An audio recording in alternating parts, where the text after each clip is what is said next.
Robert Gressis, it's good to see you. Nice to see you too, Dan. So welcome to everyone in the Sophia audience, the Blogging Head TV audience. I'm here with Robert Gressis, and Robert is a professor of philosophy at California State University, Northridge, and has been since 2008. Where's Northridge? Yeah, so it's in Southern California. It's about 45 minutes north and west of Los Angeles.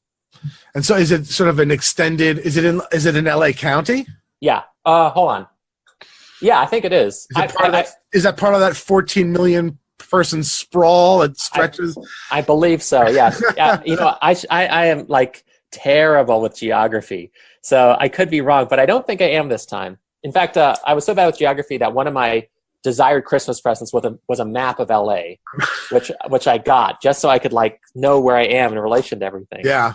And you got your PhD in philosophy from the University of Michigan, Ann Arbor in 2007, which is where I did my undergraduate degree in philosophy, which I got in 1990.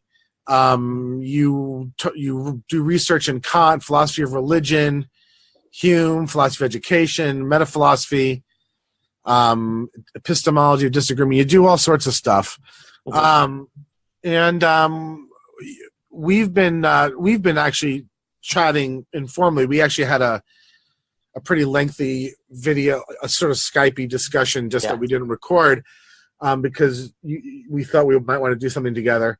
And maybe as a springboard, you just published a piece for us at the Electric Agora called "Is Philosophy Okay?"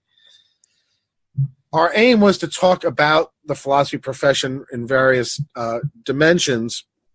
So one of the things we were going to talk about is a recent, and I will link to all these things, of course, white paper that was published by a group of philosophers having to do with publication standards and ethics, of which I wrote a very, very critical essay about.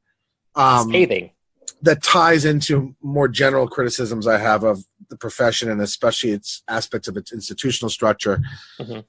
So we're going to talk about aspects of the profession anyway, and then your essay sort of comes in with regard to the profession from another angle, but it's relevant in many ways. So we agreed that we would start just by talking about your piece. Yeah. And so maybe you can give a sense to people, what's the central question of the piece? What is it you're trying to work out in the essay? Sure. So the central question is it permissible for me to continue being a philosophy professor? And the reasons to wonder whether it is are, first of all, that I don't see myself as the kind of guy who's likely to produce research that's important for the field, or maybe even any field. And so I don't see the value of my career as probably being one that has much to do with the research I produce. And second of all, while I have spent a lot of time developing my teaching, learning more about teaching, one of the things that seems to be a recurring theme in the stuff I read in the pedagogical literature is that it's extremely difficult to teach students in a way that's effective. And by that I mean a lot of them don't want to be there, and so they don't learn what you teach them. And then even if they do learn it, they don't learn it for long. They don't retain it for long. And even if they do retain it for long, they're not good at applying it outside of the classroom. And just to give an example, in case that's not clear, I have a critical thinking course I teach. And a lot of critical thinking courses cover fallacies. I don't cover fallacies. And one of the reasons I don't cover fallacies is that even if you get your students to know like all the fallacies there are, it's one thing for them to recognize an ad hominem fallacy on a test you give them, but it's quite another one for them to recognize it when they're out talking to somebody just in life and knowing when that person is or isn't using the ad hominem fallacy. And transfer, if there were transfer, it would mean that when they learn the ad hominem fallacy in my class, they'd be able to apply it outside of my class. But I'm very skeptical that that happens for the vast majority of my students. And then finally, I find that the fallacies just wind up getting sort of weaponized in a kind of a robotic matter. Yeah. We don't teach them either, and my main reason is because a lot of the times they're not fallacies, and so they're informal fallacies. Right, and so it winds up getting used as kind of a checklist that people that it just strikes me as doing more harm than good. So I mean, I tend to agree with you on that.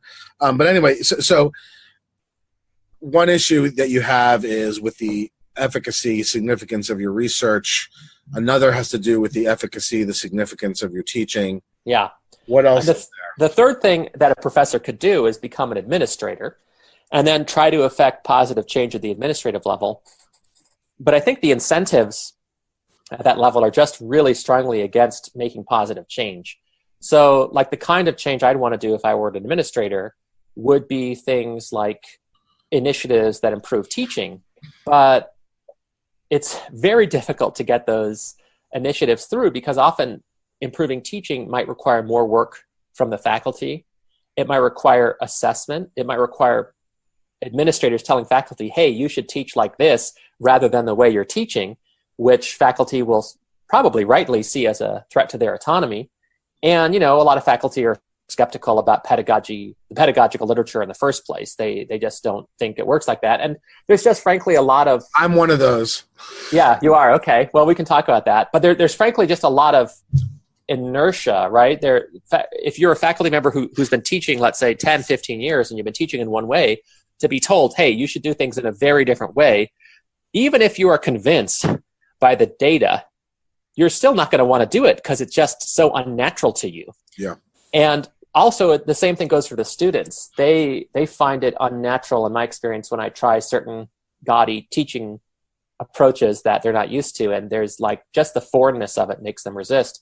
So I just think trying to make things happen by becoming an administrator, that also seems like a very unpromising path. And then the sort of arguably most philosophical claim of the piece is the idea that if you're in a profession where you're not making a positive difference, and you could be making a positive difference, then you should probably not be in that profession anymore and should switch to one where you can make more of a positive difference, at least insofar as it doesn't make you like miserable.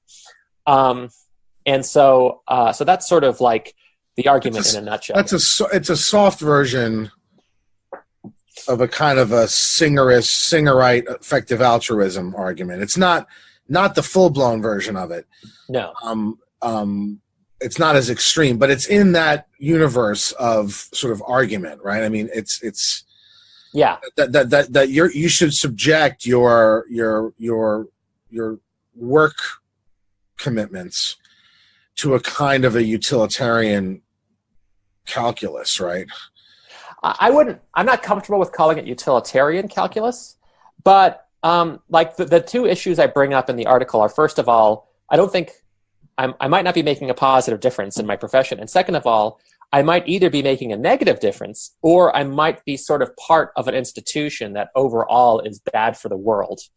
And so there's a kind of like issue of, you might even say integrity, right? That I shouldn't be part of this institution, even if my not being part of it won't make any difference, right?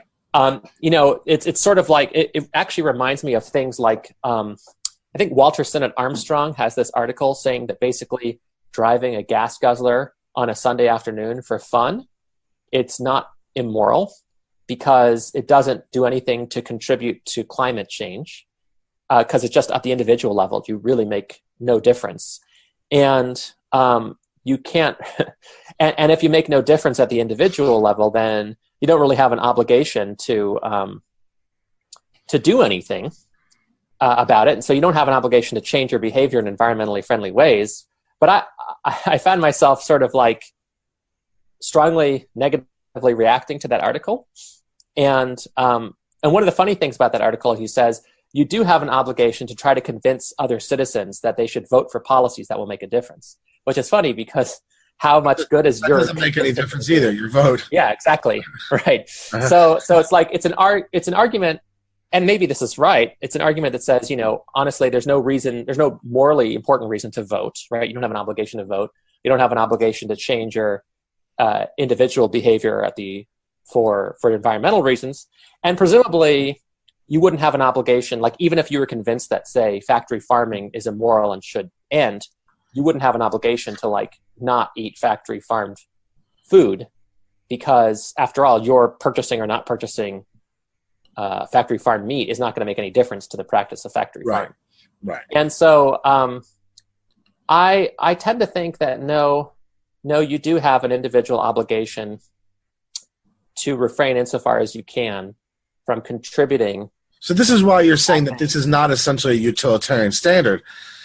But when you say to me, well, I have a duty to not do this job but do a different job if the job I'm doing doesn't have a positive impact and the job I could be doing has one or a greater one, that sounds to me like a utilitarian standard. I mean, what do you mean by having a positive impact if not, affecting some good consequence, right? Some good state of affairs. So it may not be utilitarian, but it's certainly consequentialist in the sort of the. So Kant has this view that you should adopt as a maxim, not letting your talents rust, as I think he puts it, and also the view that you should contribute to others' permissible happiness, right? And one question is, how does he conceive of those obligations? Does he conceive of them in a maximizing way? Or does he conceive of them in a way where you just have to have the maxim, right? You just have to make it, part of your character to like do good for other people and to improve yourself when you can. And I'm on the fence as to what he thinks. I do tend to think probably that it's a maximizing view. And although does it really matter what he thinks as opposed to what the best version of the view is? I mean, what he actually thinks is of historical interest, but to the extent to which you're making a case about what you should and shouldn't do, it seems to me that then the question of what he actually thought is less important than what's the best version of a view that then makes sense of your position, right? I mean, So, but in either case, I'm not sure he's a consequentialist. Is the point? Oh no, Kant is not a consequentialist, certainly. Well, I'm not going to say certainly David Comiskey thinks he is, and he's got some pretty good reasons. But I'm going to say that even if you have the view that you should maximize your self-improvement and your contribution to others' permissible happiness, that all takes place within certain constraints that you're not allowed to violate, right? Certain inviolable constraints. So you could say it's consequentialist within limits if you want to, in which case my point would be consequentialist. But if you adopt you just have to have the maxim and occasionally make it part of your life to like contribute to others' permissible happiness and to improve yourself as a person, that doesn't seem to me consequentialist because it's not maximizing. But at the same time, maybe it's satisficing, right? Or not, I shouldn't say satisficing. I should say there's some threshold you're supposed to reach. And then once you reach that threshold, anything above that is supererogatory. And so I guess my view is that like, there's probably like, if you, like I'm a very lucky person, right? I have enough money. I have a nice house. I have, a family I love. And I, have a lot of, I think, talents that I could use to improve other people's lives.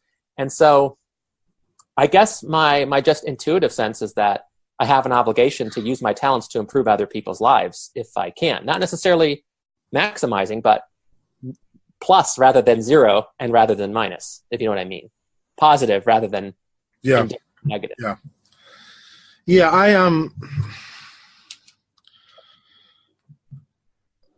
What you're worried about, I've literally not spent 1 second concerned with in the 51 years I've been alive. Okay. It's such a foreign, alien way of thinking to me. Mm-hmm. I would argue, and I don't know how deep we're going to get that, it represents a fundamental misuse of philosophy.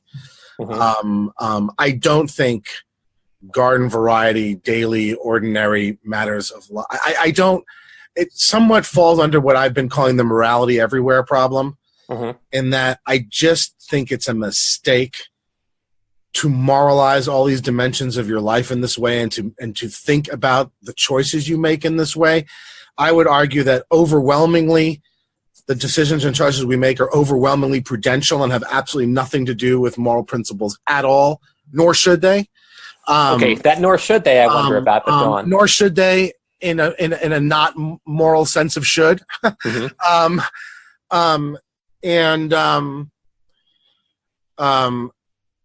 But beyond that, I also just don't buy the super negative picture that you're painting of your various efficacies and the relevant weight of them in the overall picture of whether you're doing good for people in the course of your life, whether you're sufficiently discharging your duty to contribute to people's happiness. Mm-hmm. I mean, there's a gazillion ways in which people do that. Mm-hmm.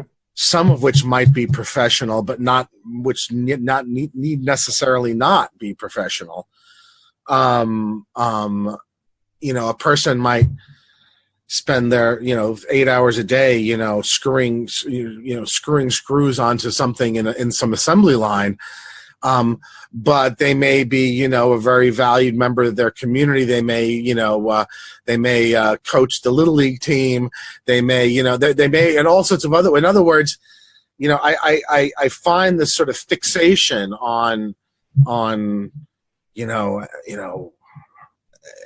I doing these moral things through my sort of daily work, when I go and, sign a form or something. I just find a weird way to, it's the sort of way of thinking about something that only a philosopher could think of. And it's sort of part of the reason I think why people don't really like us very much. I have Susan Wolfish objections to it. There are moral saint aspects of it that not only do I think are philosophically problematic, but produce types of people that I never want to spend time with. And so I don't approach my daily life like this. But I also have a substantive objection to the negativity. I would contest every single way in which you say you're not having any efficacy, and waving at some half-assed social science about it really doesn't impress me at all. Because most of that social science is pretty questionable stuff, right? I mean, they can't. You look at the replication crisis in psychology, right? And I guarantee you that the kind of social science getting behind this stuff is 10 times shabbier, right? I doubt that. Actually, in terms of its rigor. I'll tell you why I doubt that. You can't get shit out of these sorts of surveys. I mean, that's the sort of. I mean, this is all the stuff is based on various testimonies, right? Well, what do you mean by testimony? Like just of what something was worth to somebody, or whether somebody remembered something, or what impact it had on them, or I just don't accept that what people say about these things, which is what you get when you do social scientific investigations, unless you're looking at things like just hard economic outcomes and things like that. But in that case, that doesn't sustain the kind of stuff you're talking about, right? I mean, right. No, I'm not worried about hard economic outcomes. I'm actually worried about it's not surveys where you ask somebody, did you learn from this class? And they say yes, and then you say, what did you learn? And they can't answer that. That wouldn't do a great job. It's actually stuff like, so there was this book that made a stir, I think it was 2011, called Academically Adrift, which you might be familiar with, where what they did in this book is that they did a longitudinal survey of 1,500 undergraduates at four-year colleges across the nation. They tried to randomize it as much as they could. And what they did is they gave them this critical thinking skills test, okay, in their freshman year, and then they gave it again 4 years later, and they looked at the degree to which students improved. And they found that something like 36% made no improvement at all on this test. And, something like the average gain was very, very little. I think it was like a senior who takes this test, if that senior had been at the 50th percentile of freshmen, would be at the 68th percentile of freshmen. Why is that a relevant measure? You mean why I think the test is important? Yeah, why could I give a shit less about what some test shows relative to whether I think and a student of mine thinks that the experience they've had in my classroom was valuable to them? So two things. First of all, do you think learning is in any way measurable? I would say that the humanistic type of learning that we're engaged in, that none of its significant value is measurable. No, I don't. None of it. Okay, so like, and I think that's pretty bloody obvious, and that's has been understood that way going back to the days of the Studia Humanitas, right? I mean that's not what it's for, right? I mean it's not professional education, it's not technical training, it's not, and I've actually kind of agree with you in a certain way in that I think that we've made, and I published an essay about this, which I should have probably, I'm kicking myself for not having sent to you, because I've probably spent as much time criticizing the teaching of liberal arts as I have defending it. I think we've come up with, in a defense, because we're on the defensive in the institution, we've come up with a lot of bullshit arguments about the benefits that the humanities and liberal arts provide to people, and they're all by way of sort of tangible, quantifiable benefits. Now, I am inclined to think that those are all terrible arguments and are bullshit benefits, and that you are right, that you can probably demonstrate that social scientifically that they don't have those benefits. But I think that was always a mistake to make the case for it that way. I mean, that's not the value of reading literature. That's not where the value of reading literature lies. It's not where the value of reading philosophy lies. It's not where the value of having the experience of these sorts of conversations in a college setting lies. And it was always a mistake to try and pretend that it was. So, okay, I have so many things to say here. Yeah. Okay, so first of all, when you say that the value of a humanistic education isn't measurable, by measurable, I'm not necessarily saying you could put a number on it. But I am saying that it's supposed to show some kind of improvement. And it would be weird to me if you talked to your students at the beginning of a philosophy course and talked to them at the end of the philosophy course and found no difference whatsoever in the way they thought about anything you've talked to them. And you thought, oh, that doesn't matter. Because the difference I make is not measurable. Surely even if it's not measurable, it should be noticeable, right? There should be some change. I would argue that it's very much noticeable, but it's noticeable in the manner in which maturation and growth and the development of spiritual depth is noticeable, but it's not measurable, right? So how is that noticeable? I mean, you could compare this problem to the problem of my parenting of my daughter, right? I mean, she is developing. Right. And in myriad ways, some of which are measurable, explicit skills, but others of which are much more intangible matters of depth, of personal, spiritual, characterological depth, sensitivity, a broader palette of appreciation. Right. I mean, a whole bunch of things which are not measurable and in which I am not the sole source, but I'm one of many interconnecting sources, right? Some of which is also involved the formal schooling. I just reject this whole way of, I think that this is a legacy of the effort to fit humanistic learning into the pre-professional model that now the neoliberal university is just completely fixated upon. And I think we made a mistake in trying to fit into it that way. We were never going to. That was never going to be what was special about what we do, and special about what the students get out of what we do. And now there's social science to prove that that's not what the value of what we do. Right. Okay. But that doesn't mean that what we do has no value. It just means it doesn't have that kind of value. But so it seems to me that if you say that what we do is promote maturity, spiritual growth, spiritual depth. So certain kinds of self-reflective. We help to cultivate the self-reflective dimension of a person's life. We probably expand their range of interests. Okay. Should this be noticeable in things like surveys of people after they go to college? No, right? Not necessarily. But I mean, over whole populations. So you take. I have no idea. I'm not interested in whole populations. I'm interested in the group of students that I've taught, many of whose names many of whom are now friends of mine 5, 10, 15 years later, some of whom I've been involved with in all sorts of intimate parts of their lives, including officiating weddings. I guess maybe you just have had a very barren, cold, empty experience, but I haven't. And I'm not. I really don't care about the general population. I have no idea why I should, in terms of measuring what I've done in my career with my students. Why do I give a shit about any of the, I guess I don't even know why I should care about any of the things you're wondering about, right? I just don't care about them, right? And I don't see any reason why I should care about them. I care about the effect I've had on my students. And how do you know what effect you've had? Because I'm involved with them in a lot of them in an intimate way, right? I know them. Here's the thing. I talk to my students. I know some of them.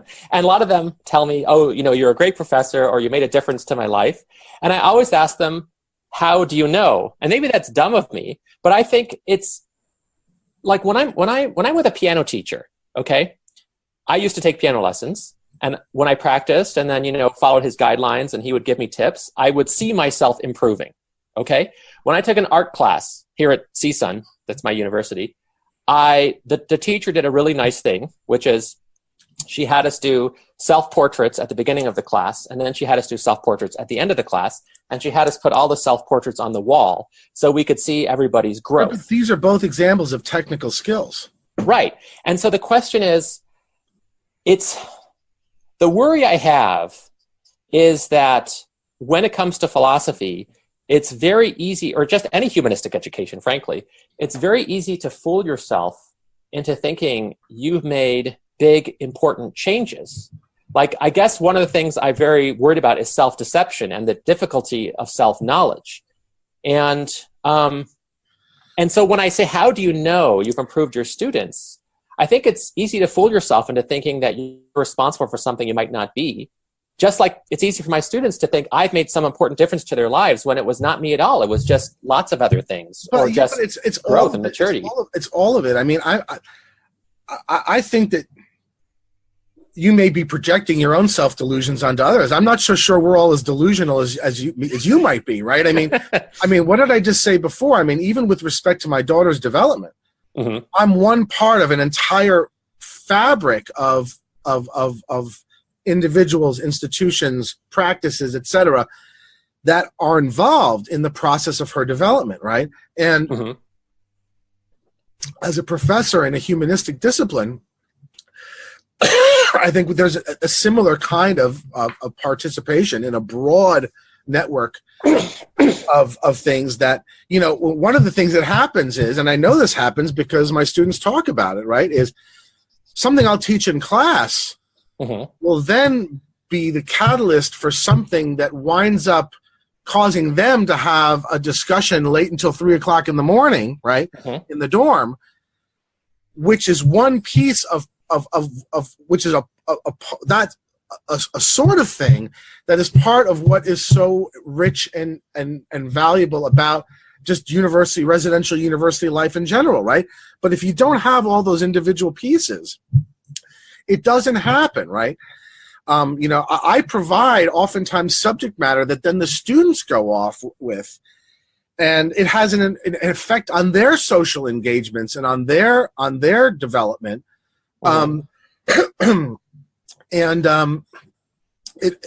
Stuff that's come up in class has caused students to decide to create clubs or to bring an issue to a student organization that they're already involved in. Now look, is it everybody? I'm teaching 200 people a semester, right? Now, to me, it's more than enough to have that sort of impact on, a handful of people every semester. Like how big a handful, just out of curiosity? Like 10 people? 5 people? I would say in a class of, let's say, my typical class size is, let's say, between 50 and 90, okay? And I would say, in terms of what I would call a substantial effect, maybe 10. Out of 50 or 90? Between 50 to 90, maybe in a class range from 50 to 90, I would say between, let's say, 5 and a dozen, right? who I would say have a real benefit from in terms of the sorts of things I'm talking about. Probably in the 20 years I've been teaching here, I would say probably there's a good 24 people that I continue to have substantial relationship with and whose lives I've become involved with in ways that, tell me in ways in which I know them in a way that I know what effect I've had on them, right? Not just by their telling me, but because I know them, right? I know them personally. And so that to me is enough. I mean, I guess I just don't buy into this, unless I'm saving 10,000 potbelly children in Africa, I'm not doing what I should be doing. I guess I just don't think that any of that's true. Well, let me ask you this. What if instead of 10, it was 0 every semester? Would that cause you to have troubles? If I never had any impact on anybody? Well, any impact that you noticed, would that bother you? It would make me not want to be a teacher because that's part of the reason I enjoy it. I mean, it would mean I would not enjoy my job. I wouldn't keep doing it if I had no effect on the students. Okay, so here's the thing. Earlier, you called me a few names, self-delusional. I wasn't calling you names. Okay, adjectives. Anyway. Don't take this shit personally, man. Well, I did laugh. Maybe one difference is that, first of all, it could be that I just have done it to fewer people than you. Like, I can only think of one person off the top of my head who continues to talk to me for years after I stopped teaching him. But the other thing is that, it matters to me for the same reason those 10 people matter to you. Right? You were earlier saying you can't even understand why this is an issue for me. Like, what could possibly be motivating me to care about this? Well, imagine you did it for nobody. Well, you'd at least see why I'd care then. Okay, what if you did it for one person? You're misunderstanding what I didn't say I didn't care about. What I didn't care about were what struck me, to my mind, and from what you'd written and said, as these tangible, quantifiable, measurable outcomes. Now, if you'd said to me, well, what really matters to me is that I think I've made some difference in these students' lives, I would have said, of course that's important. Now, why the hell would I want to be a teacher otherwise, right? I mean, right? I mean, of course, that's the reason to do it, right? Well, what I was rejecting was the sort of idea that it's supposed to have some sort of quantifiably measurable outcome that I don't think humanistic learning has, right? I mean, well, should it? I guess I'm going to stand up for quantifiability to some degree, right? Here's two things. Number one, it's one thing to have an effect on your students while you're teaching them. It's another for that effect to stay, years after you've taught them.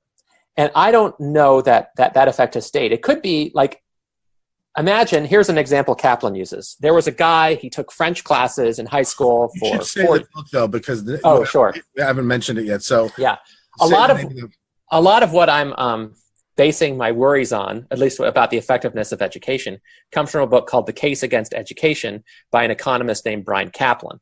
And of course it's an economist. He's a more humanistic. Actually, he knows quite a bit about philosophy, and he's much more humanistic than your typical economist. Just saying, Well, no, he actually criticizes economics for not paying enough attention to other literatures like sociology and educational psychology and anthropology. But what he said in the book is that this guy he talked to, he had taken 4 years of French in high school, and he said, because I had taken that 4 years of French, one day I was in an airport in Paris and they called out a gate change. And because I had taken those 4 years of French, I realized that was my gate change. And so I didn't miss my flight. And so that was a benefit of his high school French. And one of the things Kaplan asked is, okay, that's a benefit, but was it worth it? Was it worth the sitting in the class for 4 years? And you don't even have to do this in terms of just numbers. But see, I think it would be crazy to try to justify foreign language study on the basis of that kind of benefit. I think that's just wrong. It misunderstands the value of studying foreign language. Well, what is the value of studying foreign languages? You're not going to like my answer. It's what the same sort of value as the value of studying literature and philosophy. But I guess I'm surprised at the sort of level of philistinism involved in this sort of critique, right? I mean, I would have thought that people who are engaged with humanistic learning, understand what it is and what it isn't, right? I mean, and it just seems to me like it's being constantly called upon to do things that it's never what it was for to begin with, right? I mean, part of the value of studying foreign languages is literally to sort of inhabit another frame of another linguistic and thus cognitive frame, right? Yeah, but here's the question: does it do that? Sure, it does. Of course, sure. How do you know? I took 7 years of fucking French. Yeah, so that's you, and then there's me. But here's the thing: we're unusual. We're academics. We're actually professors in universities. We're good at that stuff. There's tons and tons of people who take these things, who are forced to take general education requirements, who pay all sorts of money to get a college degree, who struggle. A lot of them are working class people who are working really hard to go to college, and they find themselves forced to take courses they don't like, that they don't benefit much from, and the only courses they benefit from are just a small select few courses that are in line with the kind of profession they want to do. And I think that stuff matters too. Like, the experience of the bad students matters too. And to say that, well, since it has a positive effect on 10 students, then the waste of time suffered by the 80 is irrelevant. It's like, no, I don't think it's irrelevant. I think that matters too. Look, you're not gonna get me to disagree with. Look, I am not a fan of the fact that we've decided to use the research university as an instrument of mass education, right? So you're not going to get an objection from me to the idea that there should be a lot more vocational education available and a lot more people should be going through it and not going through the university. You're going to get complete agreement from me on that. But this is the system we have, right? I mean, I can't change the way in which the nation has decided to use this institution, right? Okay. So what I do is I try to do the best that I can.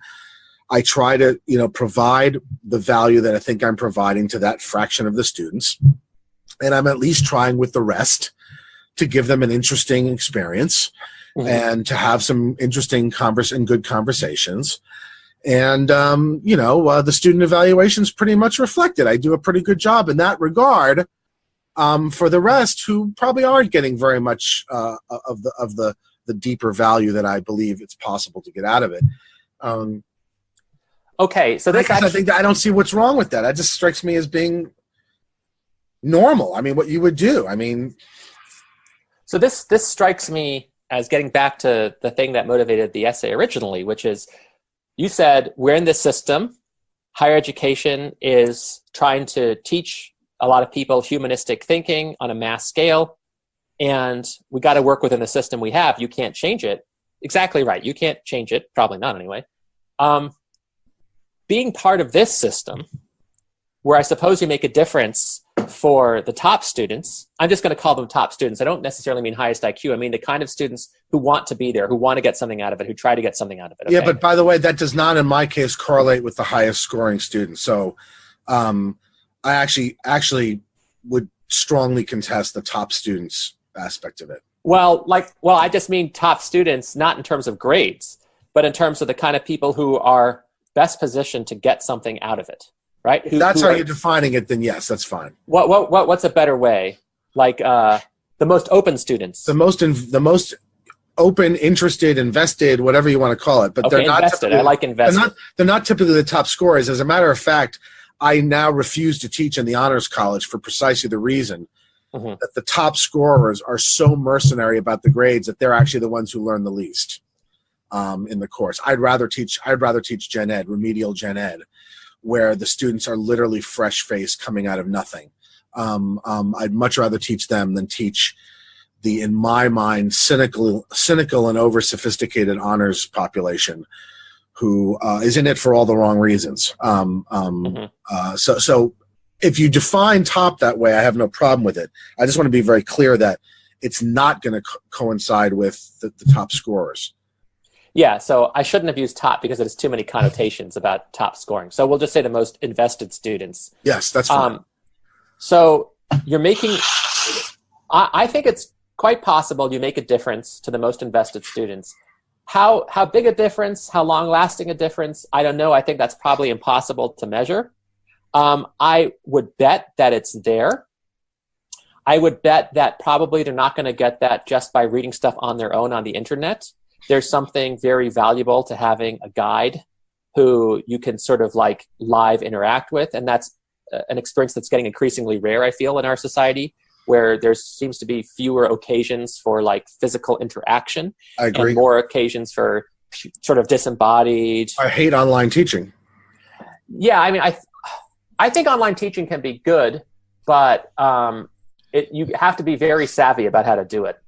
But I do think, so here's maybe the issue then, like I've got these invested students and I've got many more uninvested students who are sort of there by force, right? They have to be in my class because they have to be in some gen ed course. It doesn't have to be mine. I mean, they have a huge amount of choices. Right. Well, some gen ed class or other. Yes. But they don't really know very much about philosophy in my students' cases. They don't have, like, it's not like the public at large has a clear sense of what philosophy is. My gen ed courses, they have no sense of it. I mean, they're coming in completely. Right. So I don't, just because they selected my course, it doesn't follow that they're there because they want to learn philosophy. They're just there because of the choices, it seemed like, for whatever reason. They chose it for whatever reason. They chose it from amongst a buffet of choices. Yeah. So I guess one of the things, and here's some personal stuff, like I think it's very easy to get trapped into a bubble. I think it's very easy to like do philosophy, for instance, and think this is the greatest, best pursuit there is. And I think it's easy to denigrate the kinds of concerns that people who aren't as interested in humanistic education have, right? The kinds of people who don't read nice books. What sorts of concerns are you seeing being denigrated? Because I certainly don't think I've denigrated any of them. I mean, not by you. Yeah. No, I'm just saying that, like, there are some people for whom humanistic education just isn't the thing, right? It just doesn't resonate with them. I don't think, as a matter of principle, people should be forced into it. And that's why I don't like the use of the university as an instrument of mass education. I mean, I would not arrange things this way if I was the one in charge of the system. But so I just don't see anything wrong with my teaching the way I do and creating the value that I do within the frame of work, within the frame of an existing institution, the nature of which is due to forces that are beyond anybody's ability to individually. Right. So I just see anything wrong with. So I guess my worry. Sleep over it the way you do. Yeah, I do lose sleep. Yeah, I don't. That's not just an expression, actually. Yeah, I just don't get it. Well, I think a lot of this comes down to the moralization aspect, right? Like, and I'm a practicing Catholic for what that's worth, and so I tend to think that. No wonder you're guilt-ridden. Maybe so. I'm also Jewish too. I'm Jewish, but I'm not religious, and so that part of it, I kind of. Yeah, so I guess one of the things, what I did my dissertation on was Kant's theory of evil. Yeah. And one of the things he talks about is basically everybody has a propensity to evil. Everybody starts out kind of in the thrall of evil, and it takes what he calls a moral revolution to become good. And part of the reason he thinks that, and he thinks very few people are good, by the way. And part of the reason he thinks that, and the reason I'm bringing this up is not just to do Kant interpretation, but this was the part of Kant that really resonated with me the most. There's a quote by G.K. Chesterton saying, original sin is the most empirically well-supported doctrine in all of Christianity.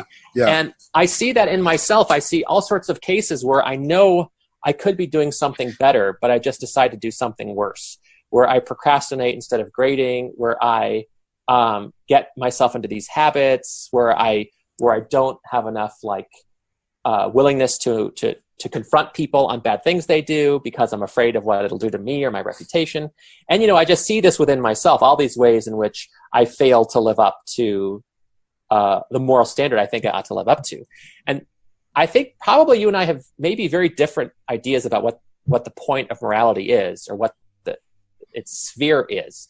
And so when I see all these students in my class who are bored, who want to be anywhere else, who have stress, who have anxiety, who are afraid of their grades, who just don't care about this stuff but have to take the class because somebody does it. And I see myself as like the face of the university that's doing this to them.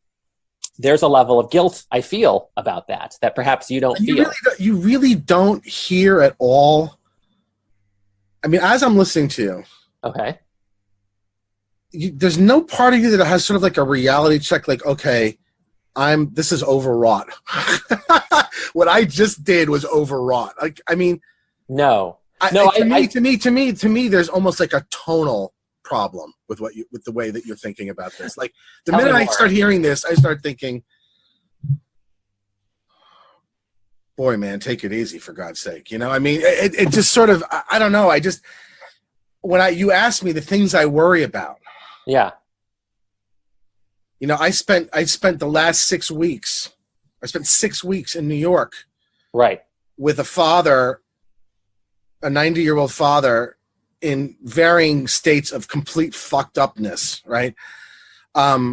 So I was worried a lot about whether he was going to die, whether he was going to live and come out as a vegetable, what was going to happen to my mother, you know, about my daughter. So worried a lot about that. You know, I worry a lot. In other words, I guess maybe I just have a much smaller pool. Tell me more. Pool of what? Of emotional energy. The things you're worked up about, I just cannot imagine myself being worked up about in any circumstances. Simply because there are plenty of things I am worked up about, and my God, are they of a different character, right? I am just not worked up about the fact that a student that's sitting in my class that could have taken 10 others is bored. I mean, the way you described that just struck me as dramatization and this is what they tell me, for what it's worth. Maybe they're over dramatic, but they tell me they're bored. They tell me they're stressed. They tell me I mean, welcome to the human condition. I mean, you know, you'd be bored and stressed and 50 other things you might be doing.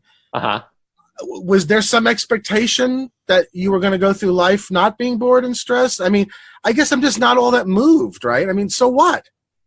So what? Well, they also have debt. They also have family members they have to take care of. They also have jobs they have to do. You live in a first world country where people live to be about 80 years old, and you have potable water, and you're not living in a house with a dirt floor. And I mean, this sounds very first world problem-y to me. I mean, I just don't, I guess, you know, half full, half empty, right? I mean, I don't know.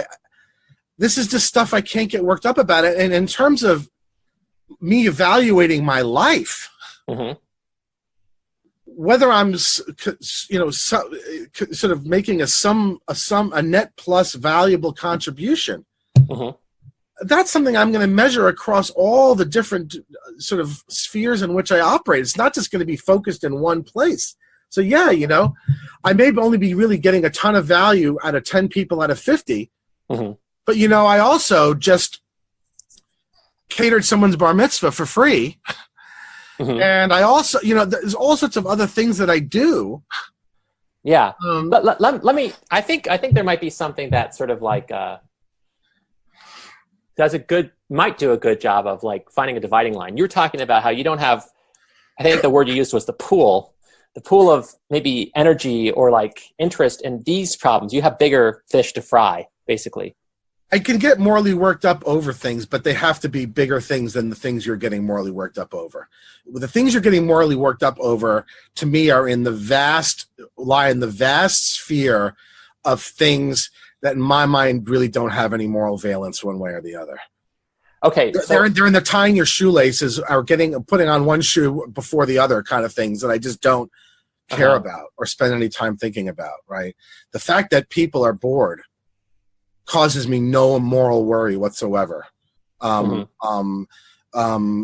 Because I was never under the impression that people were supposed to be able to go through life never being bored. So well, that's actually, not something that I'm concerned about. It's even, they actually should go life through being bored. Boredom is important in developing a sense of self, arguably. But I could leave that for another dialogue. But what do you make of, and this is, I know it's going to seem like out of nowhere maybe, but how do you feel about eating factory farm meat? Do you care at all about that? Or No. do you like, okay. So that's something I often feel guilt about for doing, right? I never do, ever. Why not? I don't really care about chickens that much. I care about people. I'm a humanist. Yeah. I mean, I have cats. I care about my cats. Dog. Right? You care about your dog. Right. And if you knew that, like, have you read Cora Diamond's Eating Meat and Eating People? I might have. I don't remember it. I teach that every semester. What's the point of it? What's the thesis, I mean? She's arguing against a criteriological view of ethics. So what she's saying is that, look, the reason why we don't eat people isn't because of certain morally relevant characteristics they have. And the reason why vegetarians don't eat animals also isn't because of morally relevant characteristics that they have. And it's a very smart piece. She's, of course, one of the sort of contemporary Wittgensteinians. Mm-hmm. And she says that the way in which we extend moral consideration is much more haphazard and less systematic than that, and has to do with the employment of what she calls thick concepts. So, you know, I wouldn't eat my dog, but if I was in South Korea, I would eat dog stew in a restaurant that served it, and not be worried about it for 1 second. Yeah, I'll have to read that essay because that doesn't sound very plausible to me. And that's about, by the way, 5% of the population. And so, I know. And so, you know, I don't think that's ever going to change. People now are constantly, wrong side of history, all that bullshit. I don't believe it. I don't believe it for a second. I don't believe for a second that the cosmo-vegan kind of thing that you find in the major cosmo-vegan. What's that? Well, cosmopolitan / you know, the sort of. I don't believe that is ever. Yeah. Going to capture more than a very, very small percentage of the population's imagination. I just don't. Well, I think that when we can make meat in a lab and don't have to kill animals for it, I think all of a sudden people will find factory farming a lot more objectionable. That's a prediction. Maybe. I could be wrong. Maybe.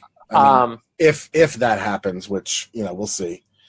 Yeah, but I think that difference between us about the animals probably, you know how when I listen to your dialogues with Crispin, and you and he have like a very sort of different fundamental orientation. Oh, totally different. I think that's metaphysics. why I like him so much. He's like completely alien to me. Yeah. I hate talking to people that are like me because boring. I don't learn anything that way. Yeah, actually, I'm the same way as you as far as that goes. Yeah, he and I are completely different, I think. Yeah. Yeah. So I think that thing about how, like, I see almost every one of my I'm not going to say everyone, but like I see all my eating decisions. I see a lot of my clothing decisions. My having a car that has gas. Those all are moralized. Moral lenses. You moralize all these things. Yeah, and it's very exhausting. Yeah. And you should stop. Am I morally obligated to? No, purely prudentially. You should just stop. It's not good for you, man.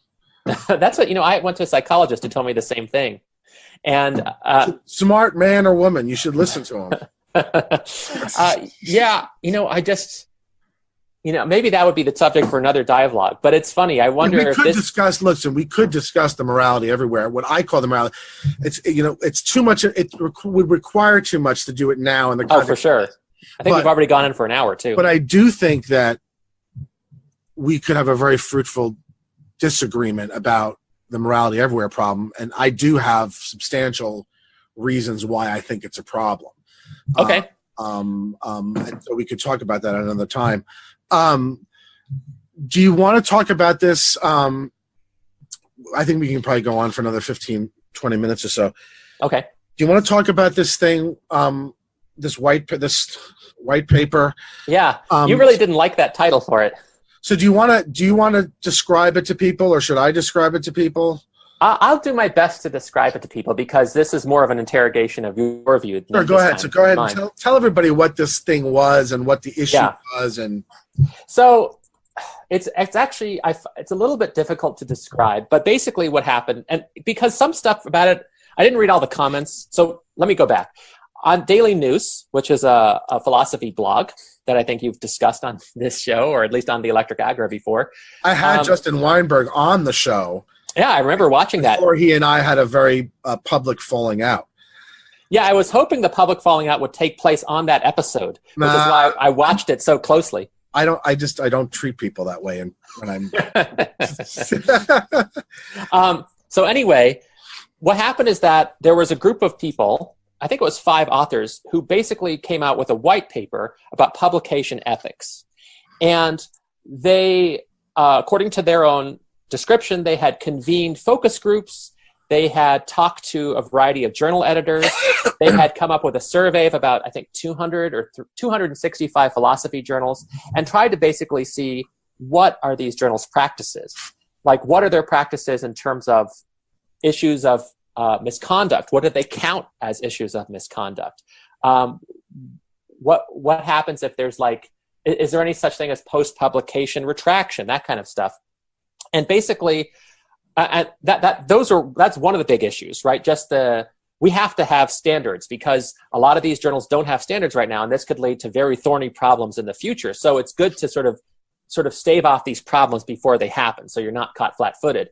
And then the other problem that they pointed to was a lack of diversity in the journals, whether it's in their editorial boards, or whether it's in their refereeing practices, or maybe just the articles that get published. And by diversity, they mean diversity of skin colors, diversity of sexual orientations, and diversities of gender. And methodology. Well, they said that. Well, yeah, but I mean, just saying that's one of the things they said. I think the former is a proxy for the latter, which it isn't. I mean, yeah, it's definitely not a perfect proxy. And only a perfect proxy if it's only a proxy if you actually are a racist, right? Right. Anyway, go on. I'm sorry.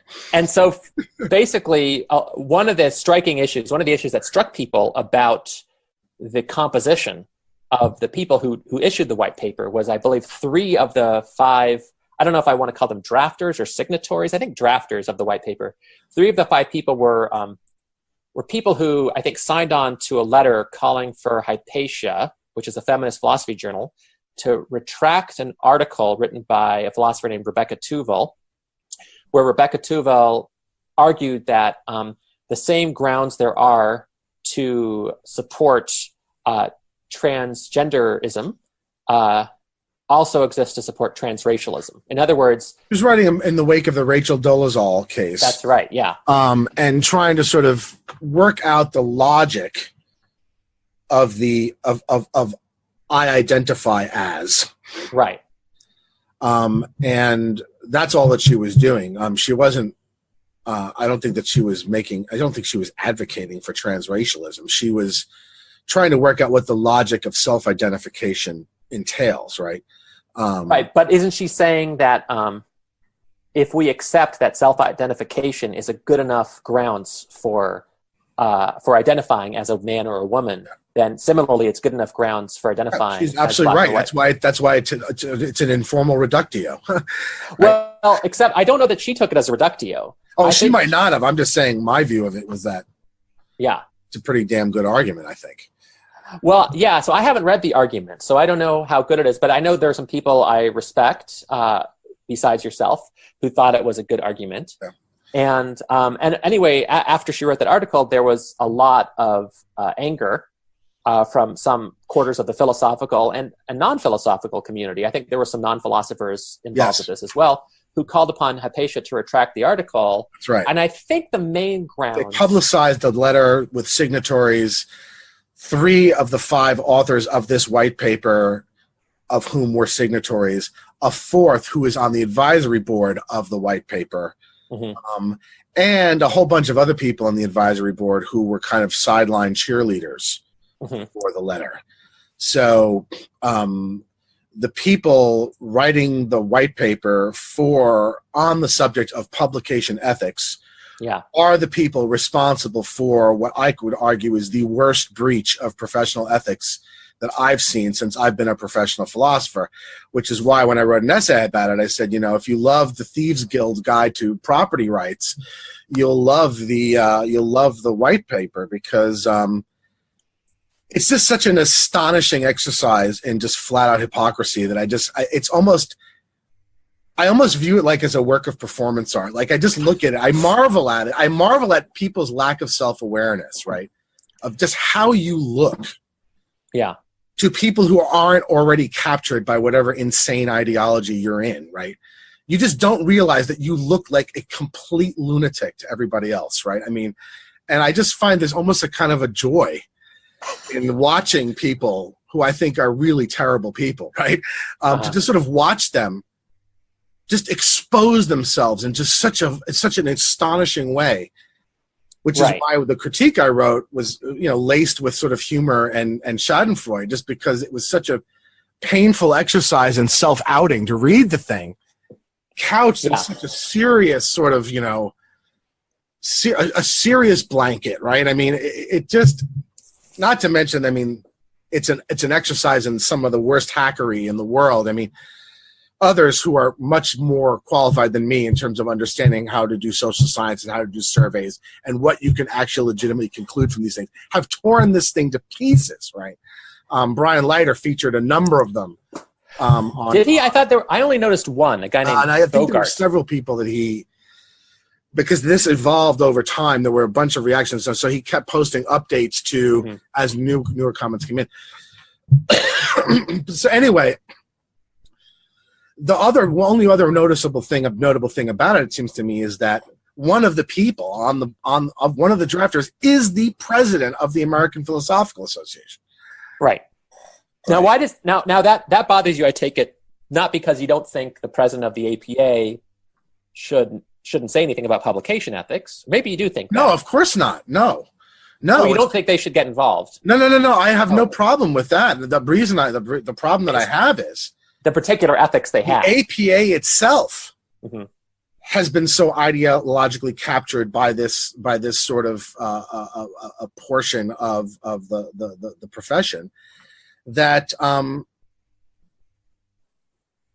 this just demonstrates even more. It makes me really sort of hopeless that the institution will ever be wrenched out of the clutches of this really very, in my view, small faction.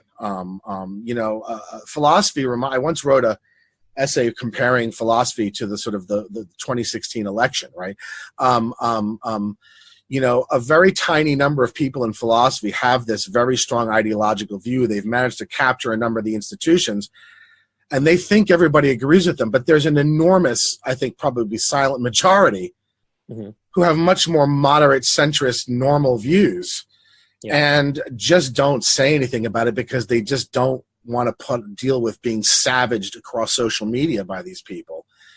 And so, but it comes out at interesting times. You then see, oh wait, all those people were actually there. We just lost the election, right? Or, oh my God, all those people are there. Look at these surveys that show that 60% of the profession, 70% of the profession places what we think is the number one concern at the bottom of the pile of concerns, right? And philosophy has many concerns, and so I just. It reminded me how hopeless our governing institution is, that the president of it was involved in this fiasco of a document. Yeah. So okay, a few things. Yeah. I'd be. You said one thing, that they think that most of the profession agrees with them.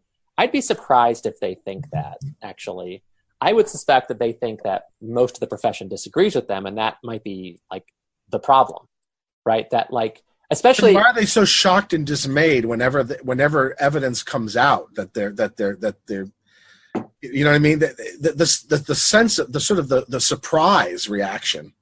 Yeah, you think they had a surprise? Like what's one thing you think they had a surprise reaction to? I think they did have maybe a surprise reaction to the Tuval thing, in the sense that. Yeah, I mean, they got enormous backlash. Yeah, I think they were surprised by the ferocity. They became pariahs for having done this. And I do think that they were stunned. I mean, they were shocked by the fact that, what do you mean? Right. So like, look at it. I mean, here's how I look at it. Like, there are some people out there who are very unsure of themselves, and some people who are very sure of themselves. And when it comes to like moral issues, right? A lot of philosophers are, I think, kind of unsure of themselves, maybe because they've done a lot of philosophy and they're like, oh, this is really complicated. I don't know what to think. And others are quite confident that they have the right moral views about some things. And I suspect that a lot of the people who drafted this white paper, they might have, this is just me, armchair psychology, but they might have like they might see a lot of complexity about certain of the like very particular issues. But when it comes to the big picture issues, which is basically that there's a dominant population, there's marginalized populations, there's all sorts of practices that are practices because they are from the dominant population. Those practices harm marginalized groups in ways that the dominant groups are often not aware of or don't accept when it's pointed out to them, and on and on and on. They think this is really pretty clearly, strongly established and not really worthy of debate, in the sense that if you're going to disagree with it, it probably shows that you've just fallen into the category of the dominant ideology. They have the mentality of people in cults. You're absolutely right. Okay, that's one way of putting it. They're a cult. Okay, right. And so it's not necessarily within the profession that has captured its institutions. Now, I think that's a bloody disaster. Right. Well, if you want Scientology controlling, this is like, they're like woke Scientologists, right? I can't think of people I would less want to have captured the institutions that run our discipline, right? I mean, it's a disaster, right? Yeah. And at the time, there was briefly a discussion on Brian Leiter's board about whether we should create a new institution. And I was pushing for creating a new institution, and Leiter seemed more to think that we should try to work within the existing institution. I don't think that's possible.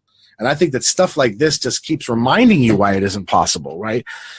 Because the institution has been completely captured by identitarian cultists.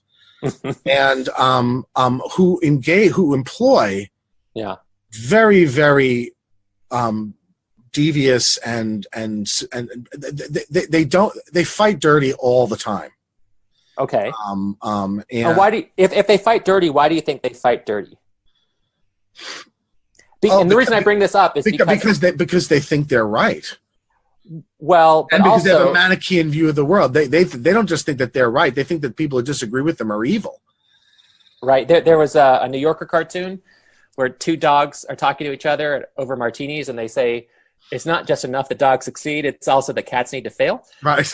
So maybe it's something like that. But the reason I bring up these questions is that strikes me like, if you are engaging in underhanded tactics, it's also possible that you're doing that because you're not in the majority. Yeah. Right, and you have to do things to solidify it. Yeah, I think you're probably right about that. I mean, it's more like they forget it. You know what I mean? Like, I think the surprise comes because they operate entirely within echo chambers. Sure. And so they wind up getting surprised when they periodically bump up against. And that's why in social media, what they typically just do is just block everyone. So, Rachel McKinnon, who's probably the worst of this entire crop of people, and she was one of the signatories to the original Tuvel letter. This is the person who, has such a delusional sense of self-importance that she actually went out and had a big public fight with Martina Navratilova, right? Mm-hmm. About whether, accused Martina Navratilova of being a transphobe. She employs this software that just allows you to block everybody, right? So if she unblocked her Twitter feed, right, the comments would probably be 95% negative, right? I mean, in other words, they cordon themselves off from anything, so that then when it winds up being shoved in their face, they're shocked and dismayed. But I agree with you that they probably do know that overwhelmingly most people not only just don't agree with them, but find their approach bizarre and weird. Although I suspect the approach is working, right? Not only in the sense that it allows them to achieve power. And I mean, I don't know like the extent to which they have power over the APA. I can certainly see why you think they do. I just don't know enough about how that organization works, or even what it means to have power, especially what it means to have power in philosophy in general. I agree. Look, I mean, it's fair to say they're kings and queens of nothing, right? I mean, it's fair to say that, you know, what they have power in itself doesn't have very much power. So who fucking cares, right? And I think that's a fair point. I mean, if you look at my work, this is not something that I spend very much time on. It's right. more when individual things happen that catch my attention and that maybe create a little stir that I'll sort of weigh in on it. But I'm not spending a lot of days sitting here, you know, wondering what to do about the APA. I mean, you know. Right. And so let me ask you, so this actually sort of goes back to the earlier part of our conversation, right? Because I do spend my days worrying about stuff maybe that I shouldn't worry about. When you, like, do you think you give too much attention to this? Or do you think you give basically the right amount because you basically write an article about it once whenever there's a controversy? And I think I give about enough attention to it. You know, I don't know. How do you do it? I mean, how do I do it? Don't you have a wife and children? A wife and child, yes. So how on earth do you spend a lot of energy worrying about this kind of stuff? Well, so for one thing, I'm off Twitter. I'm off Facebook. I found that was making me a lot more anxious and agitated. For someone like you, I would think that probably is a good idea not to be on. Yeah, it's been great. I've quite enjoyed it. And sometimes, like, because I teach, right, I think about it a lot when I'm teaching. When I'm taking care of my son, I don't really think about it very much. And, you know, it's funny. What's funny is that it actually makes taking care of my son a little bit less stressful, because the whole thought that I don't have that much influence over most of my students makes me think maybe I'm not going to like F up my son very much, right? Like when I do something bad. That's interesting. Yeah. So it's sort of like a barrier for that. I don't quite take necessarily credit for his successes either, but I just sort of enjoy his company, and it's sort of like kind of no pressure. But there is one of the things you were saying was that in your article that you didn't mention is that not only I wrote an article on this white paper. Yeah, I forgot what it was called. Just calling it the white paper makes me want to shove my head through the drywall of my office. It's just so it's so self-important, right? I mean, it's just like the white paper. What the fuck? That's like when you hear white paper, I think of like Winston Churchill, like, you know, redesigning the Middle East, right? I mean, bunch of fucking creeps, you know, writing a bunch of propaganda about philosophy to try and justify their horrible behavior towards Rebecca Tuvel. It's just, to call that a white paper, I mean, it makes you want to smack somebody, right? I mean, it's just it's like, really, get over yourself. I mean, I don't have, like, when I hear the words white paper, it doesn't, I don't like, I think of white papers issued by the White House or something like that. It just doesn't, and I don't have much, I'm not like a president's fan, right? So my father fought in the Israeli War of Independence. So if you are very invested in Israel, then the Balfour Declaration is a very present thing in your consciousness.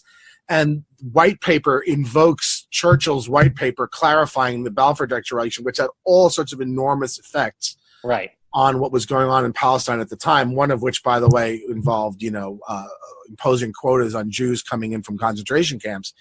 Yeah, which my father, whom my father was helping smuggle past British checkpoints.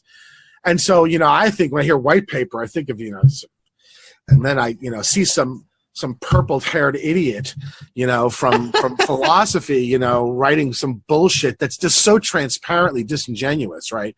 Yeah.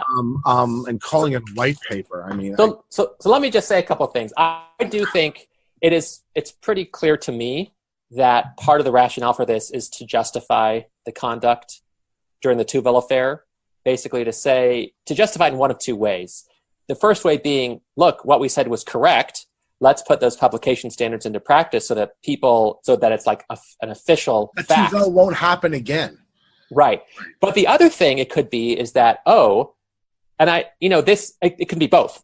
The other thing that might be that, like, this Tuvel thing really revealed maybe a surprising rupture in the discipline about the nature of publication ethics. Let's have a, quote, conversation about that so that we know better in the future how to deal with this when it happens. But so, you know, I don't love the like self-justifying nature of it, but I do think it does raise another issue, which is that one of the big parts of the white paper was to try to increase diversity in philosophy, by which at least partially is meant diversity of skin color, diversity of sexual orientation, sex, that kind of thing. And one of the things I thought, and I've mentioned to you before, is that perhaps that kind of focus actually will have salutary effects on increasing enrollment in philosophy, especially as we get a more and more diverse country. And do you have any thoughts on that? Or do you think it just is so unlikely to have any effects on how philosophy is done? I don't think it'll have any effect. And actually, in places like where I live, it'll probably have a negative effect. Right. The more that philosophy gets associated with identity politics, the worse off it's going to be in states like mine. Mm-hmm. Do you think it'll be better off in states like mine? I think in states like yours, it's already so far over the cliff, it won't make any noticeable difference. I mean, I also think that the forces that really jeopardize philosophy and the liberal arts in general in the academy mm-hmm. are overwhelmingly of an entirely different kind, such that this is you know makes no measurable practical difference. Mm-hmm. It's economic, it's fundamentally, it's structural, it all ultimately, in my view, ties to the use of this institution for mass education. And we're now finding out that you just can't, right? Mm-hmm. It's too expensive. It's just too expensive. And so they're scrambling, trying to figure out what the hell to do about it. And one of the things is going to be a substantial, comprehensive restructuring that's going to essentially turn a lot of the universities into the technical schools they should have been to begin with, right? Right. And mine is going to be one of them. It's happening right now. I mean, my department head just had to just summarily fire 2 full-time instructors. I mean, just fuck them, just completely fucked them. Right. And she had no choice. This came straight from up top. How much notice did she get?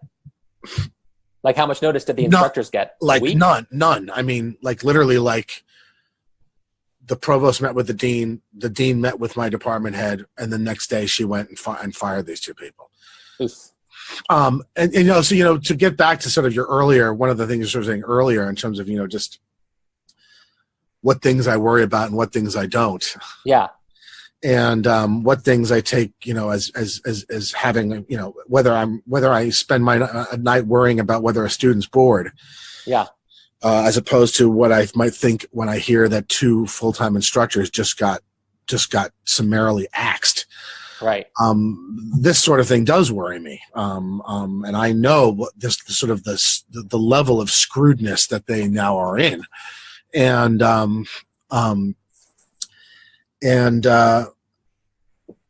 look, I think ultimately the restructuring that's going on is not stoppable. Mm-hmm. And so I don't see any point. I didn't see any point back then trying to save the humanities by making up bullshit benefits that they give to people, the measurable benefits. And I certainly don't think there's any reason to keep lying about it now. But, you know, the result is going to simply be that it's just going to become elitist again, right? The result of all of this that's going to be is the people who are going to get rich, spiritually enriching college experiences are going to be rich elites in very, very tightly compacted places, and everyone else is going to be going to a Votech, right? And that's the funny thing is that all of this was, you know, always couched in the language of sort of egalitarianism and democratization and also all these sort of things, and we're just going to wind up with even a more elitist system than we had already, right? I think there's a certain bitter irony in it. Yeah, there was a book by William Deresiewicz, I think, called Useless Sheep or something like that, and it was basically, he's a professor at Harvard, I think, and he was just saying that the Harvard students nowadays are very, like you were saying about your honor students, quite mercenary and are just really worried about success and not really worried about greater things. But so I mean, I think it's actually kind of a shame that those are the only people that are going to be getting philosophy and Shakespeare. And because I'll tell you something, I mean, I have a lot of experiences. That's all anecdotal, but I don't see why I need more than that. Mhm. Back when I was still in New York, before I started at Missouri State, when I was teaching in New York, I used to teach at Lehman College, which is in the Bronx. And my, all freshmen, all Black and Puerto Rican, overwhelmingly terrible high school educations, terrible living environments, crime-ridden. The philosophy, and I didn't teach philosophy just alone. I taught an interdisciplinary arts and letters survey that was part of a program designed to help get people up to a common level because of the very varying high school backgrounds they had. And to this day, I would say that population not only was the most rewarding to teach that material, but exhibited the greatest enthusiasm for that material, right? And my attitude at the time was, I'm going to walk into this class in the South Bronx and I'm going to give you an experience that otherwise you'd only get at Swarthmore or Vassar or Harvard, right? You're going to get that at CUNY prices, right? And the response was very, very, very emotionally intense and gratifying. I think it's really a shame that the only people who are going to get this education are going to be a bunch of entitled shitheads at Harvard.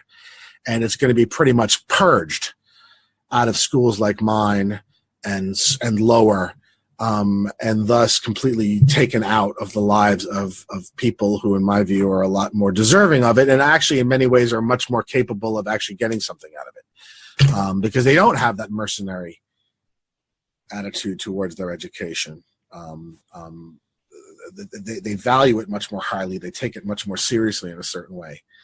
Yeah, I think that's a damn shame. And these sort of social scientific-y kind of arguments just don't really crack that story that I'm just told, right? It's enough to me that one Black kid who I taught was so blown away by Baroque music that he was a DJ and a rap, that he started mixing in Bach into rap mixes. Right. It mattered to me so much that Puerto Rican girl who I had was so moved by the unit on the Renaissance that she saved up every penny from her various jobs and went to Italy so that she could see them herself. That, to me, makes the job worth it. And I don't care how many books by how many social scientists you throw me and tell me I'm not doing any good. I just say bullshit. I don't believe it. And I have the personal testimony to explain it. Now, it's anecdotal, but I don't see any reason why I need anything more than anecdotal. This is my life we're talking about. It's my experience we're talking about. It's my job we're talking about. And why I do it. And I don't make those decisions on the basis of what some social science survey tells me about the average effect of people I don't know all over the place. Right? Yeah. My personal journey has been rewarding to me, and I've had a lot of, in my view, very deep interactions and meaningful interactions with actual individual people. And that's, in my view, good enough. Well, I'd want to ask you more questions, but maybe we should give you the last word there. We can do another one. But that's my overall reaction. I mean, yes, it's sentimental. Yes, it's anecdotal. But I guess I would say that's the nature of what this is. And I think that the approach that you're taking to it is the wrong way of even looking at one's life and one's career. And I just don't think that's the way it should be done. That's why I find the whole effective altruism thing very odd. Things like this. I mean, I think it's great. How do you make choices like that? If we were machines, but we're people. We're individuals with specific life arcs and specific relationships and specific right? I mean, I think it's honestly, I think it's pathological to make personal life decisions on that sort of basis. I really do. Yeah. I think it reflects a misunderstanding of the intersection of theory and individual particular, anyway, you're right. We could do a whole nother one on this. And I think we should. I mean, look, you and I have a lot we disagree about, a lot of things we intersect on. And I think, if you don't mind, no. I'd like to have you be a regular person. I do Massimo less often now, just simply because he's very busy and because we've done so many that we kind of run out of things to talk about. So now I've been doing them with Crispin, but I think that you and I have equally as much to talk about, probably in different areas than Crispin and I would talk about. Yeah. Maybe we could even get to aesthetics one day too. Yeah. So, let's talk about the morality everywhere problem sometime, because you clearly think that that's the correct way to look at it. And I don't. And I think we should engage it specifically and not just as part of a smorgasbord of things that we talked about, like we did today.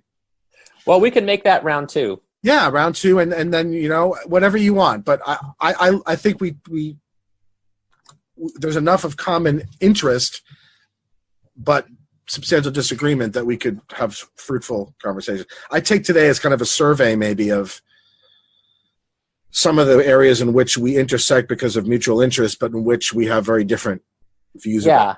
So. Yeah. And I'm trying, we should, and maybe some more issues will come up in the next one. Yeah. I think also this stuff about quantification is probably a big difference we have too. Because I get the sense you're quite skeptical of social science in general, and which is funny. When used for certain things, I'm not necessarily skeptical of it in general. I'm skeptical of the use of any framework like that to guide a particular individual life arc. Okay. In other words, I think social science is absolutely essential for the making, let's say, of public policy, right? Right. But you don't and shouldn't govern your life the way you make public policy. That to me represents a kind of derangement. I don't mean it. It represents a fundamental misunderstanding. Yeah. Of what an individual life is and what its relationship is to the kind of the social fabric, and then the way you make decisions at this level as opposed to at this level. Philosophical theories do not directly affect any of the decisions I make in my life, my personal life. Huh. None. That's amazing. Directly. No. I mean, because one of the things it forms a fabric that I operate in. Yeah. But one of the things that this brings up is there's this new, not new, it's actually quite old. There's a woman named Megan Sullivan, I think, at Notre Dame, who's doing, she started this NEH seminar called The Good Life. And what she does is she's trying to teach introduction to philosophy through thinking about what it is to live a good life. Yeah. And one of the things that is striking about that, there's this guy named Justin E.H. Smith, who's a professor of philosophy in Paris, I think. And he has this book called The Philosopher, A History in 6 Types. And he talks about there are 6 kinds of philosophers. One is called the courier, who basically flatters power. I forgot there's one called the curiosa, who's interested just in very particular things and just wants to know all about one kind of thing in great depth. There's the sage, there's the ascetic, and that kind of stuff. And, for a long time, philosophy was much closer to religion, right? And so I think there's something attractive about Kierkegaard, for instance, precisely because I think he wants his philosophy to be livable. Yeah. And maybe one of the problems you think I'm having is that I'm looking at these general moral theories and I'm trying to live them out. Yeah. Right. I think that's a misuse of them. Well, I think Kant maybe he was wrong, but he did not think his theory was not to be used for guiding your life. He thinks that we already knew how to use it for a large number of issues. And, it's sort of for new issues that we really have to figure out what to do. But, I try to live the philosophies. And one of the reasons I'm not a utilitarian, for instance, is that I don't think that's livable. All the calculations, one of the problems that happens is that saving a dime right now might make this gigantic difference in the future. So every single decision not only is morally significant, it has gigantic moral significance. And I think, well, there's lots of problems I have with utilitarianism. Yeah. But I do think, I am worried about like participating in things that make the world a worse place, or like corrupt institutions, stuff like that. Yeah. And I do think that. Yeah, I don't want to go too far with this. I mean, oh no, sure. You're asking me, would I go work for the Russian mafia? The answer is no, right? I mean, and part of the reason would be ethical considerations, right? Right. I just don't know that I think that the university is such a clear thing in that way. But the thing about living out philosophy, it's interesting. This is the last thing I'll say, because you're right, we're going very long. The funny thing is that, Massimo roped me in to be a co-writer on a book on philosophies of life. Oh, coming out this year on it's on Random House, Penguin. I think it's on the Vintage imprint, and so it's me, Massimo, Sky Cleary, and then a bunch of contributors. And when Massimo asked me to do this, I'm like, Massimo, I'm really pretty skeptical on this philosophies of life thing and all this sort of stuff. I mean, and he and I even did a dialogue when his How to Be a Stoic book came out, and I really kind of pushed him hard on this idea of life manuals and all this sort of thing. And the use of philosophy as kind of an instruction manual, which I think is a misuse of it. I also think it's misguided to look for instruction manuals. So it's not only that I think that it's a misuse of philosophy to use philosophy as an instruction manual. I think it's misguided to seek an instruction manual at all. I don't think a life is that kind of thing. It's reasonable to seek out an instruction manual to tell you how to build a model airplane. It's not reasonable to seek out an instruction manual to tell you how to live. That, in my view, we could talk. That could be another dialogue we could do. Yeah, I think it might be. So I'm in this book. Uh-huh. But I wrote a chapter which basically explains why I don't think you can get very much use out of a philosophy of life. And so I chose I advocated a kind of a neo-Aristotelianism, where what the philosophy can tell you is something really, really general, and all the real work is being done at the level of purely prudential and practical consideration, right? So, you can get the golden mean, but all that tells you is don't do too much of something, don't do too little of it, do the right amount. It doesn't tell you anything else, right? Right. And so you can't really use it as an instruction. I mean, it sort of rather forms a frame in which you then go and make practical judgments. And so I wound up contributing an essay to a book on philosophy of life, saying why there really can't be one, right? And he accepted that, I take it? Yeah, I mean, it's in the that's book. Great. It's coming out this year, and I also got to write the conclusion. And so, but if fun. you know anything about, it wasn't fun at all, and I'll tell you why. If you know anything about real trade press publishing, these big operations, you're under an editor, and the editor basically rewrites the entire book. The editor is an invisible fourth author. There's not a single essay in there that has not been completely worked over. Some of them to the point to which they're unrecognizable with respect to the original, right? And this is how the entire industry works. This isn't some weird thing that Random House did. Right. This is something that is the way this works. Because when I expressed sort of shock when I saw the first edit, Massimo said, "Oh no, this is how it goes." The same thing happened with this How to Be a Stoic book. The editor basically rewrote the whole book, and that's stunning to me, because so much of a philosopher is his or her voice. Yeah, and listen, the reason why I am now almost exclusively self-publishing, and why I really do very little by way of stuff that has to be curated anymore, is because I know I'm a good writer. I know what I want to say. I know the things I'm interested in, and I don't want to have my work substantially altered by somebody else. Then it's not my work anymore. Yeah. And so, that's why more and more I'm just, publishing on my own and expressing on my own platforms. I wish it wasn't that way. I wish it was more like it used to be when people, same thing in the music industry. where the corporation would just say, okay, here's the money, go make your record, and not have someone sitting in there changing everything, right, according to a market analysis. But that's just the way it is now. And so, but yeah, it's just interesting that we're talking about this, and here I'm contributing to a book on philosophies of life while I'm saying that I don't really think there could be one, right? Well, except that's what you said in your book, so it's okay. But we can talk about that on another occasion also. Robert, I really appreciate this. Yeah, it was a lot of fun. And we'll do it again soon, and we'll email back and forth, and let's plan out a few more, because so many things came up in this one that we could do individual shows on that I think we should, and then go into it with the depth it deserves, because you have serious arguments to make. And Thank you. I should, when I'm being serious. In other words, what we did today really. No, I am. I'm seriously thankful. That's nice to hear. What we did today really didn't afford the ability to really pursue any of the arguments, but just to sort of give an impressionistic, your picture of things and my picture of things. But I do think that each piece deserves to be engaged with in a serious way, and so maybe what we'll do is do separate dialogues on each of the pieces. Right. So anyway, yes. Thank you again. My pleasure. I'll look forward to talking with you soon. Likewise. I'll see you soon. Yes. Bye.